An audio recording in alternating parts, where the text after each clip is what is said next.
Sarjana lulusan pendidikan Islam.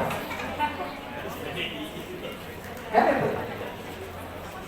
Banyaknya bukan sarjana ekonomi, banyak.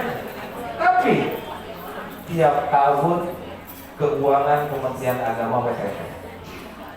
Kan WTP tiap tahun. Dan bahkan sekarang mungkin kan jadi 80%. Tapi belum naiknya. Itu kan sudah disetujui 80%. Tukir. Karena 2 tahun kita WTP tidak pernah naik tukir. Ini kan berkat jasa-jasa para teman-teman kita pengelola keuangan yang notabene tidak punya keahlian khusus di bidang itu.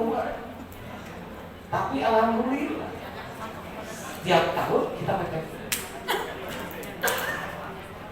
Pekerjaan mereka ahli-ahli keuangan ketika datang ke masjid tidak ada imam masjid, berarti nggak tampil jadi imam masjid. Dan ini yang harus dipertahankan oleh kita. Jangan sampai ada orang Kementerian Agama datang ke masjid tidak ada imam malah balik lagi ke WC karena takut disuruh jadi imam.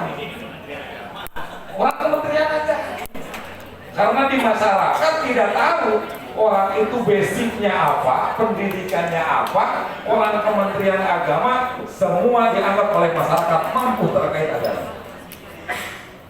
Dan ini juga kepercayaan masyarakat bisa dilihat di RT saja. Ketika mau milih RT, masyarakat tanya, Pak, saya harus milih siapa ya RT ini? Kalau Kementerian Agama ada hajatan. Ketika ngobrol, Pak, tolonglah waktu ini saya untuk ngobrol dengan orang Kementerian Agama siap tampil di setiap momen. Jadi insya Allah orang Kementerian Agama harus pede, jangan malu, kita jangan kalah oleh kementerian-kementerian lain. Ketika masyarakat membutuhkan, kita selalu siap untuk tampil. Masa seorang guru tenaga pendidik yang sudah biasa ngobrol di depan umum, di dalam peserta didik, tapi ketika ngobrol di RT saja nggak bisa ngobrol kan? Dan banyak yang aneh, guru yang biasa ngobrol, tapi ketika jadi RT nggak bisa ngobrol. Mereka udah biasa ngobrol di depan umum. Jangankan penceramah, disuruh laporan panitia saja di mulut dan rajaman udah muncul. Gimana ini orang Kementerian Agama? Harus siap tampil. Kalau ceramah iyalah oleh ahlinya. Tapi kalau hanya sambutan, apa susahnya sambutan? Jangan sampai saya mendengar orang Kementerian Agama, apalagi guru di Kota Bekasi ini, ketika masyarakat membutuhkan laporan panitia saja menolak keterlaluan. Apalagi guru. Yakin di masyarakat itu yang digugu, yang ditiru bukan hanya oleh siswa tapi oleh masyarakat. Yang namanya guru itu. Jadi panutan bukan hanya di lembaga pendidikan, tapi jadi panutan di masyarakat. Itu teman-teman semua, satu, kita harus paham terkait tugas fungsi kita sebagai guru. Bukan hanya kita mendidik, tapi kita harus bisa mengajak. Pendidikan sekarang itu bukan hanya menyampaikan, tapi harus bisa mengajak. Dan harus bukan hanya hasil secara kepintaran akademik, tapi anak diajak untuk kreatif dan bisa dampaknya bisa dirasakan oleh masyarakat umum, terutama untuk masyarakat sekitar wilayah lembaga pendidikan itu atau anak itu bisa dirasakan. Yang kedua, ikuti tadi sudah dilihat kurikulum, sudah disahkan oleh kepala madrasah dan pengawas, nanti pengawasnya yang MA, ini yang FA. Dan insya Allah nanti malam saya tanda tangan yang sudah disahkan untuk pada saat ini. Tapi jangan sampai kurikulum ini hanya dijadikan hiasan di ruang kepala, dibuka ketika akan akreditasi, tapi kurikulum yang sudah disahkan minta dibedah oleh teman-teman guru. Dan kurikulum itu dijadikan standar bagi teman-teman semua guru ketika membuat RPP. Jangan sampai teman-teman guru membuat RPP semaunya guru, tidak pernah sesuai dengan yang dibuat oleh lembaga pendidikan. Ini baik di negeri maupun swasta, semua jenjang. Karena semua jenjang itu punya RPP-nya, punya dokumennya. Dokumen 1 dari RA sampai Alia itu ada, yang mana di dalamnya ada silabus. Dan RPP-nya harus disiapkan oleh teman-teman semua. Makanya nanti oleh guru semua minta dibedah dokumen itu sendiri, agar semua guru tahu ini mapel ini silabusnya seperti apa. Saya minggu ini harus berbuat apa, minggu depan harus berbuat apa, bulan depan harus berbuat apa. Sehingga semua yang kita kerjakan sesuai dengan rencana, dan insya Allah setiap semester kita bisa melihat hasil dari dokumen itu, rencana itu berhasil atau tidak, dan apa yang harus dilakukan di semester depan demi peningkatan kualitas mutu lembaga pendidikan. Ini tidak bisa hanya dilakukan oleh kepala madrasah, tidak bisa hanya dilakukan oleh wakamat, tapi ini harus dilakukan kerjasama antara kepala madrasah, wakamat, wali kelas, dan guru itu sendiri. Kalau mau rencana itu berhasil, minta dibedah, dan semua guru semua wajib memiliki RPP. Saya tidak mau ada guru PNS yang tidak memiliki rencana pembelajaran. Harus terstruktur betul-betul sehingga jelas perpekaannya per bulannya itu jelas dan bisa diukur nanti hasilnya. Dan peningkatan kualitas mutunya, perubahannya pun kelihatan kalau tertulis. Tidak hanya dengan lisan saja, tapi harus betul-betul dibuktikan dengan tulisan. Gampang sekarang, RPP itu kan lebih gampang. Tinggal download aja, lihat sesuai enggak dengan ini, tinggal berubah sedikit-sedikit. Prosedur. Tambah lagi inovasi kita, tapi ketika guru berinovasi, komunikasinya dengan pimpinan rekan-rekan semua. Biar betul-betul inovasinya bisa digunakan dan bermanfaat bagi lembaga pendidikan itu sendiri. Yakin kebaikan kita ketika berinovasi itu akan meningkatkan nama baik pribadi yang berinovasinya juga akan bermanfaat bagi lembaga. Kalau hanya dikerjakan oleh sendiri, yakin tidak akan dapat bermanfaat bagi orang lain. Hanya pribadinya pun belum tentu, karena kadang-kadang kepala madrasahnya nolak. Nah itu saya Banyak kepala madrasah ketika gurunya berinovasi yang nolak. mohon maaf ya, kepalanya Pak Nurdin itu tahun jebol Jadi mohon maaf, ketika guru punya inovasi, hanya kita kepala madrasah pakai yang belum yang siap, terbaru jangan itu yang dipaksakan. 2019. Saya juga kemarin pengarahan dulu. Ikuti aja biarin, Cuma karena yang tanggung jawab adalah pimpinan. banyak ya kemarin. iya. Banyak. Kalau dipaksakan malah jadi bertengkar dengan kepala madrasah.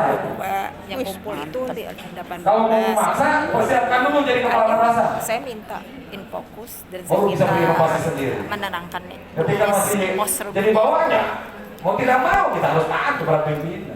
Jadi pas saya Tapi ketika kita punya inovasi, sampaikan kepada pimpinan, ini inovasi saya dengan caranya seperti ini, rencana keberhasilannya seperti ini. Pokoknya patokan. Jadi jangan angan-angan, kalau inovasi jangan angan-angan. Nggak cuma siang. Ketika berinovasi, Iya. itu kita harus memiliki risetnya itu seperti apa. Sekecil apapun Ini para inovasi itu pegiat menjadi karya bagi ini kita. yang buat operator kata Menjadi kebanggaan bagi semua. Maka ketika punya inovasi yang kecil dulu lah kan, yang besar-besar, yang betul-betul inovasinya terukur, terarah dan ada hasil. Jangan muluk-muluk inovasi banyak yang tidak tuntas, kan? Tidak sesuai dengan harapan. Terus nanti RPP dipastikan ini terprogram, betul-betul terprogram. Kalau untuk guru-guru alis ya, saya yakin lah punya sanawiyah. Ini yang guru-guru RI, guru kelas, apalagi yang di swasta. Ini RPP ini diabaikan, kebanyakan diabaikan. Banyak guru-guru yang tidak memiliki RPP, kecuali yang yayasannya betul-betul ketat. Apalagi di swasta, kepala madrasahnya non PNS, keluarga yayasan mudah, rusak. Dan bagi teman-teman yang ada guru PNS yang ada di madrasah swasta, teman-teman harus memberikan bahwa kita itu beda dengan yang lain. Jangan sampai justru banyak mempengaruhi teman-teman yang non PNS makan lebih malas daripada guru ASN. Jadi harus bisa mewarnai guru guru yang ASN di swasta itu harus bisa lebih unggul daripada guru-guru yang ada. Pak Kamil memprogramkan guru ASN yang ada di madrasah swasta kemungkinan besar akan ditarik ke madrasah negeri. Karena ini kebanyakan Pak Kamil melihatnya guru ASN yang di madrasah swasta pada keblok, pada males. Justru jadi banyak obrolan dari ketua yayasan, banyak guru ASN di Jawa Barat ini yang dikembalikan oleh ketua yayasan. Karena statusnya kan pinjaman. Justru kita yang memaksa kepada mereka ke yayasan bahwa guru ASN untuk diterima. Ketika gurunya tidak bisa mewarnai bahwa kita itu bisa lebih unggul, tanpa alasan pun ketua yayasan bisa mengembalikan seorang guru kepada kami. Dan kami tidak bisa menolak apapun ketika yayasan tanpa alasan mengembalikan kepada itu semua. Apalagi yang bermasalah.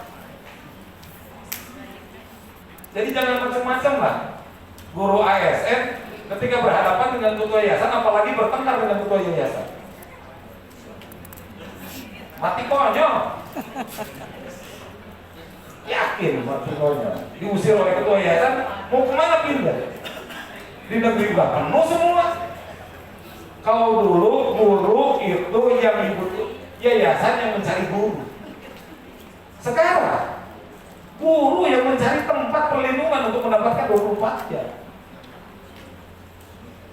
Ngemis-ngemis guru. Kecuali yang ngajarnya di swasta, yayasan milik pribadi masih aman.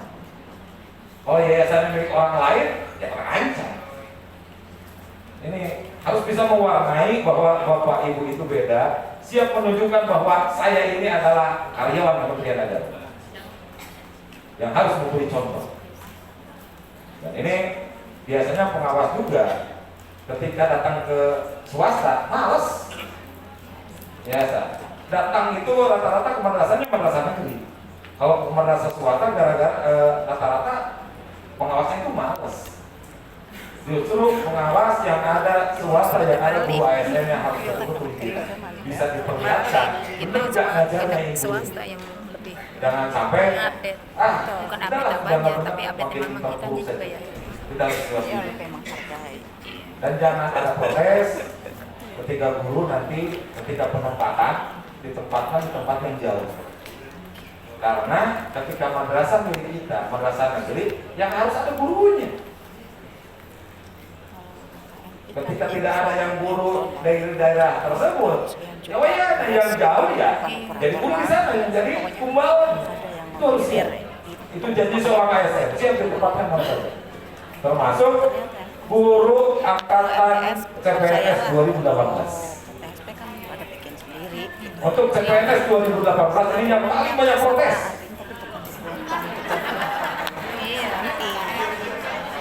Sampai bikin perkumpulan.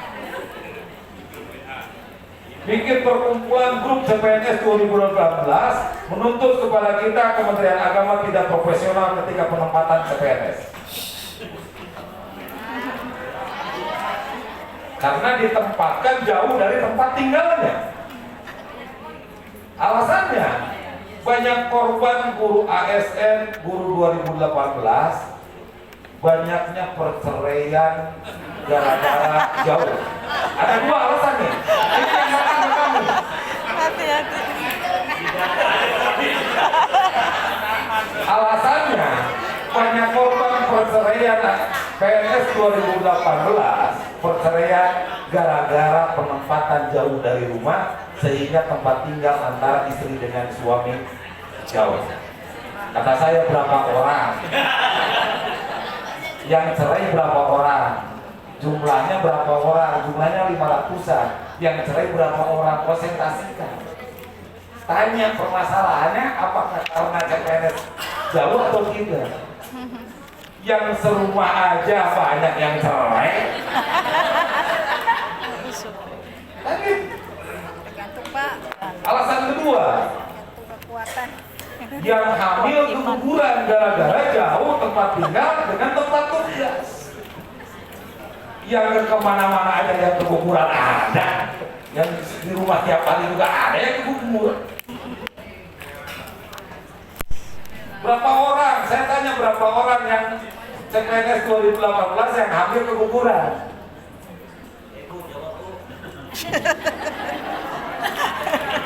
Tidak ada orangnya, Pak. Untuk CPNS 2018 dipastikan SE-nya sudah ada terkait redistribusi CPNS 2018. Teman-teman baca SE dengan jelas. Baca aturan itu harus betul-betul dari awal sampai akhir. Karena aturan itu dari poin pertama sampai poin terakhir pasti ada ikatannya. Tidak bisa ketika baca aturan antara poin satu dengan poin yang lain dianggap berpisah. Dipastikan poin 1, poin 2, poin 3 itu saling berhubungan. Jadi urusan CPNS 2018 sekarang lagi diurus. Redistribusi sudah dipastikan ada, tapi teman-teman tidak bisa mengajukan. Tidak ada urusannya, ini kepentingannya adalah kepentingan dinas. Dengan memperhatikan situasi kondisi tempat tinggal pendatang dan atau tempat tinggal sekarang. Jadi tidak ada usulan. Sekarang kan banyak usulan ke kami, ada yang mengusulkan, itu tidak bisa mengusulkan. Kami juga memperhatikan ketika madrasah yang ditempati sekarang yang akan ditinggalkan ada atau tidak guru untuk menggantinya. Itu yang pertama. Karena ketika di sana mapel di sana ternyata tidak ada guru penggantinya, yang ada dipindahkan berarti ada lembaga pendidikan yang dikorbankan. Dan itu wajib di sini. Yang pertama ada tidak penggantinya di sana. Yang kedua, ketika akan menempati lembaga pendidikan yang baru, ada tidak jam kosongnya. Karena kalau kita hanya ditempatkan dari madrasah A ke madrasah B tanpa memperhitungkan di sana ada yang kosong, di sana juga nanti ngomel-ngomel lagi saya tidak kebagian jam lagi. Makanya kita juga perhitungan ada nggak lembaga pendidikan yang menerimanya itu kekosongan yang akan ditempati. Disesuaikan lagi dengan jarak tempat tinggal dari rumah ke lembaga pendidikan.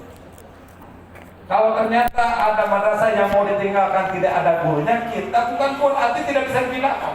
Kita tahan dulu, pending dulu untuk pindah sekarang. Di sini penuh, di sini kosong, di sini kosong. Kita perhitungkan mana yang lebih manfaat dan madarat. Apakah lebih manfaat dipindahkan? Apakah lebih madarat ketika dipindahkan? Itu juga dijadikan bahan pertimbangan bagi kami. Apabila di sini penuh, ya kita cari solusi kepada madrasah yang kosong. Baru kita tanya lebih baik tinggal di sini atau dipindahkan. Itu berbagai pertimbangan. Pokoknya insya Allah kami mengamankan melaksanakan surat edaran terkait redistribusi CPNS 2018. Yang belum bisa pindah bukan berarti tidak bisa pindah, tapi kami sudah memiliki alasan-alasan bagi teman-teman yang belum bisa pindah sekarang. Insya Allah kemudian hari bisa pindah. Apalagi yang notabene barter. Kalau barter lebih aman, insya Allah. Kalau yang punya dari Bekasi ada guru ekonomi, di Ciamis ada guru ekonomi, orang yang kerja Bekasi orang Ciamis guru ekonomi, kerjanya di Bekasi, orang Bekasi kerjanya di Ciamis guru ekonomi, barter itu pasti bisa, aman. Karena kan tukar tambah gampang. Kalau mau kawan mana barter? Berapa beraninya? Wanipiro. Pengawas tugas apa penempatan? Mau di biro.